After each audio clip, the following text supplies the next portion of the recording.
Examinando as Escrituras. Alguém aqui já teve sono? Eu pergunto, você acredita no que Jesus falou? Ou você está dormindo? Dirigindo e dormindo. Sem perceber o que está acontecendo. Essas coisas só podem ser recebidas por fé. Deus não vai escrever no céu mais. Acorda? Não. Ele fala na Bíblia, desperta tu que dormes, levanta-te dentre os mortos, e Cristo te esclarecerá. Desperta, desperta. Em Atos capítulo 1, diz que quando o Senhor Jesus morreu, Ele ressuscitou. Ele morreu pelos nossos pecados, ressuscitou para a nossa justificação, e quando nós cremos em Jesus, nós cremos na morte, cremos na ressurreição e cremos na ascensão dele ao céu. Ele subiu aos céus, está assentado à destra de Deus nos céus, aguardando esse momento. Que momento? Quando o último que faltar crer foi acrescentado a essa companhia dos salvos, para ele voltar e pegar e levar embora todos os seus. A hora que ele ressuscitou, depois que ele ressuscitou, ele ficou 40 dias ainda com seus discípulos, e aí a Bíblia fala que os discípulos o viram quando ele foi elevado às alturas e uma nuvem o recebeu, ocultando-o dos seus olhos. E estando com os olhos fitos nos céus, enquanto ele subia, eis que junto deles se puseram 2 homens vestidos de branco, os quais lhe disseram, homens galileus, por que estáis olhando para o céu? Esse Jesus que dentre vós foi recebido em cima no céu, há de vir assim, como para o céu o viste ir. Esse Jesus vai voltar. Por que vocês estão olhando? Ele vai voltar. Assim como ele subiu, ele vai descer. Os anjos falaram isso. Jesus falou isso. Os discípulos falaram isso. Quando os discípulos perguntaram a ele, no Evangelho de Mateus, quais serão os sinais da tua vinda? E ele explica. Ele explica tudo o que iria acontecer quando ele viesse. Aparecerá no céu o sinal do Filho do Homem, e todas as tribos da terra se lamentarão e verão o Filho do Homem, vindo sobre as nuvens do céu com poder e grande glória. Ele virá. Tem uma passagem em Hebreus 9 que diz, como aos homens está ordenado morrerem uma vez, vindo depois disso o juízo, não a reencarnação. Aos homens está ordenado morrer uma vez, vindo depois disso o juízo. Assim também Cristo, oferecendo-se uma vez para tirar os pecados de muitos, aparecerá segunda vez sem pecado aos que o esperam para a salvação. Eu pergunto, você o espera para a salvação? Ou você está tão ocupado, ou está tão sonolento, que não percebeu que ele já veio, morreu, ressuscitou, prometeu voltar e vai voltar? Eu pergunto, e se ele voltar hoje? O que será de você se você ainda não tiver colocado a sua fé em Jesus e na sua obra consumada no Calvário? O que será de você se você não tiver ainda se convertido a Ele, crido na palavra dEle, aceitado a Ele como seu Salvador pessoal, como aquele que morreu no seu lugar, levou os seus pecados lá na cruz? O que será de você? Não é como um game que tem outra vida, não. Uma só. Acabou. É uma só, uma chance. E a chance se toma em vida. Não é para depois, falar assim, não, depois eu vou. Como depois? É agora. Hoje é o dia da salvação. Hoje é o dia da salvação. A Bíblia fala isso, hoje é o dia da salvação.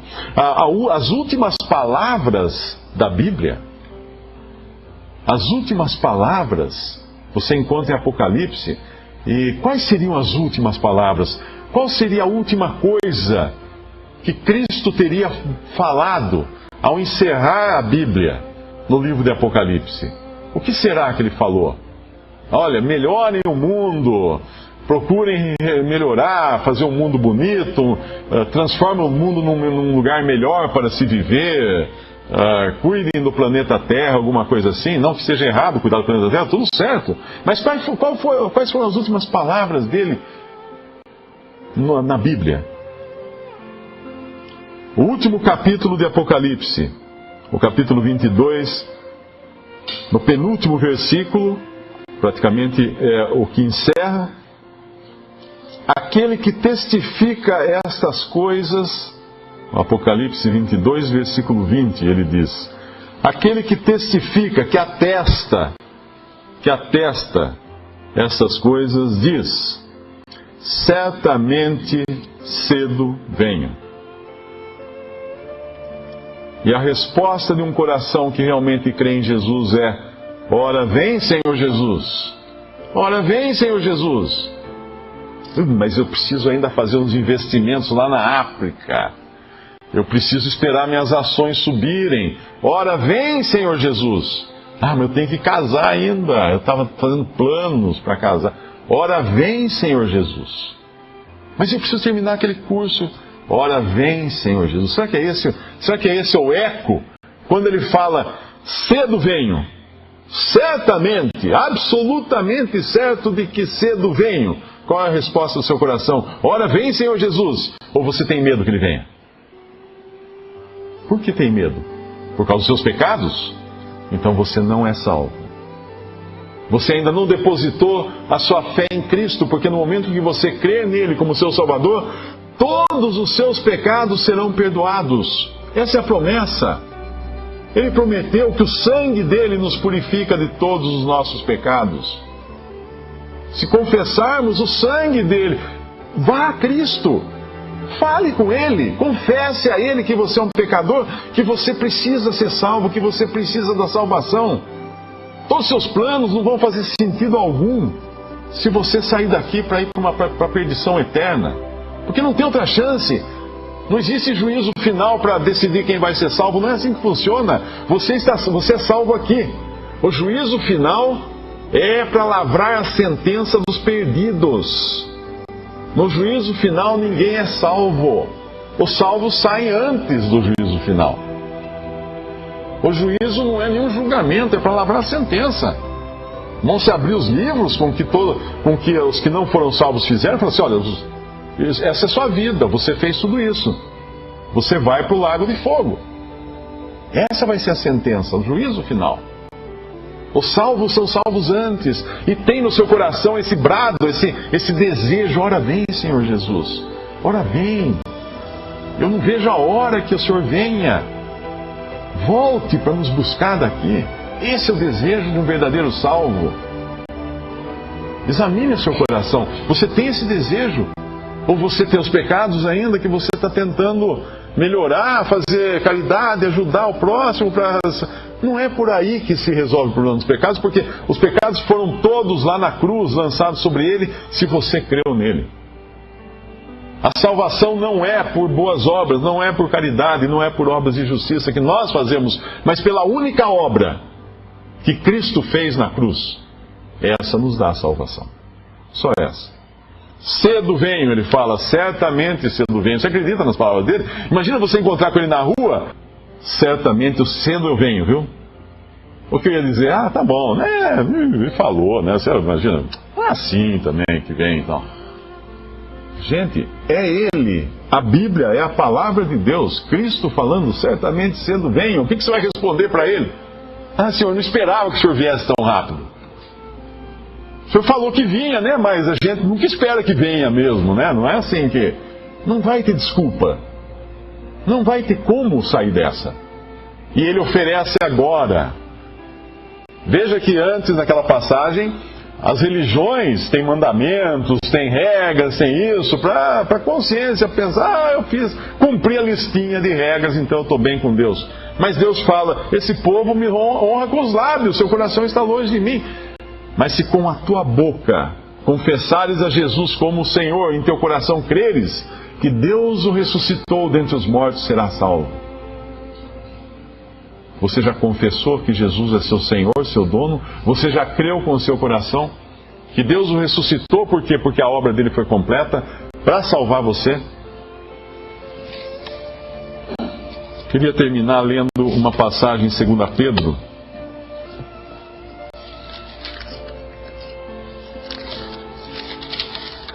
Em 2 Pedro capítulo 3. É tão careta ser crente. Você já ouviu isso? Você acredita na Bíblia?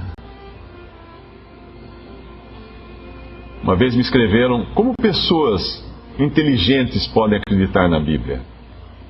A pessoa escreveu perguntando: você já disse isso para alguém? Você já pensou isso de algum amigo seu, de alguma amiga? Fala assim: nossa, é crente, acredita naquele livro, acredita na Bíblia, é crente. Você já pensou isso de alguém? Eu já pensei. Antes da minha conversão, claro que pensei.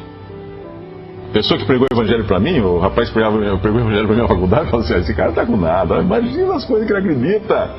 Olha só, como é que pode uma coisa dessas? Mas Deus foi fundo, Deus foi lá no meu coração. Deus tocou meu coração. Eu espero que Ele toque no seu coração também. Aqui nós vamos encontrar como estará, ou como estaria, a humanidade no final. Pedro escreve, o apóstolo Pedro, no capítulo 3: amados, escrevo-vos agora essa segunda carta, em ambas as quais desperto com exortação o vosso ânimo sincero, para que vos lembreis das palavras que primeiramente foram ditas pelos santos profetas e do mandamento do Senhor e Salvador mediante os vossos apóstolos. Sabendo primeiro isto, que nos últimos dias virão escarnecedores, zombadores, andando segundo as suas próprias concupiscências, seus próprios desejos extremados, e dizendo: onde está a promessa da sua vinda? Porque desde que os pais, os patriarcas, dormiram, todas as coisas permanecem como desde o princípio da criação. Eles voluntariamente ignoram, ou seja, ignoram por vontade própria isto, que pela palavra de Deus já desde a antiguidade existiram os céus e a terra, que foi tirada da água e no meio da água subsiste, pelas quais coisas pereceu o mundo de então coberto com as águas do dilúvio. Mas os céus e a terra que agora existem, pela mesma palavra, se reservam como tesouros, são entesourados para o fogo, até o dia do juízo e da perdição dos homens ímpios. Mas, amados, não ignoreis uma coisa, que um dia para o Senhor é como 1000 anos, e 1000 anos como um dia. O Senhor não retarda a sua promessa, ainda que alguns a tenham por tardia, mas é longânimo, é paciente para convosco, não querendo que alguns se percam, senão que todos venham a arrepender-se. Mas o dia do Senhor virá como o ladrão de noite, no qual os céus passarão com grande estrondo e os elementos ardendo se desfarão, e a terra e as obras que nela há se queimarão. Nada vai sobrar. Mas o que está retendo esse juízo tão terrível? A paciência de Deus, o amor de Deus, a longanimidade de Deus. Hoje pode ser o último dia nosso neste mundo. Você já pensou nisso? Você já pensou que Deus está sendo paciente com você? Deus está sendo gracioso. Ele não exige nada. Ele só exige que você creia em Jesus para receber o perdão. Ele quer dar o perdão. Ele quer perdoar e Ele quer salvar. Deus não tem prazer na morte do ímpio, do pecador, mas Ele quer que todos se salvem. E Ele aguarda, pode ser você, o último a tomar essa decisão hoje. Podemos dar graças a Deus. Nosso Deus e nosso Pai, nós agradecemos, Pai, por tantos avisos que Tu nos deste. Senhor Jesus, nós te agradecemos, Senhor, mais de 300 vezes, avisando no Novo Testamento que Tu voltarás. Pai, pedimos agora por todos os que estão ouvindo esta mensagem, para que realmente creiam em Jesus como Salvador, para que recebam o perdão de seus pecados e a vida eterna, para que sejam tocados em seus corações, para que não duvidem da palavra deste que disse: certamente